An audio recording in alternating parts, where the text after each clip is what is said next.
లో జెండా మోసిన వారికి న్యాయం జరగట్లేదని మహిళా విభాగం అధ్యక్షురాలు సునీతారావు భావోద్వేగానికి గురయ్యారు. మీడియాతో ఇష్టాగోష్ఠిగా మాట్లాడిన ఆమె రాహుల్ గాంధీ అమలు చేస్తున్న నారీ న్యాయ్ తెలంగాణలో అమలు కావడం లేదని ఆవేదన వ్యక్తం చేశారు. అసెంబ్లీ టికెట్ వదులుకుంటే 5 కోట్లు ఇస్తానని స్థానిక టీఆర్ఎస్ నేత గడ్డం శ్రీనివాస్ ఆఫర్ ఇచ్చినా అమ్ముడు పోలేదన్నారు.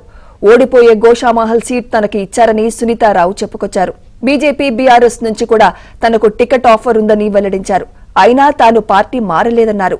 తనను అధ్యక్ష పదవి నుంచి తొలగించాలని కొందరు చూస్తున్నారని ఆమె ఆరోపించారు. కార్పొరేషన్ పదవులతో మహిళలకు అన్యాయం జరిగిందన్నారు. కష్టపడ్డ వారిని పట్టించుకోలేదన్నారు. ఇన్ఛార్జ్ దీపాదాస్ మున్షి తమ ఫోన్లను లిఫ్ట్ చేయట్లేదని సునీతారావు మండిపడ్డారు.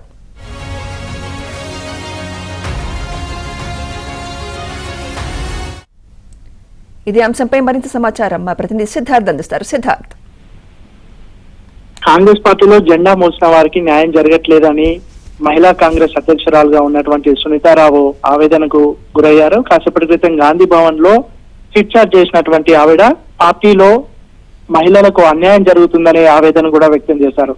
ఒకవైపు రాహుల్ గాంధీ నారీ న్యాయ్ అనే ఒక నినాదాన్ని ప్రపోజ్ చేశాడు. కానీ తెలంగాణలో మాత్రం అది ఇంప్లిమెంట్ కావట్లేదని కూడా సునీతారావు చెప్పారు.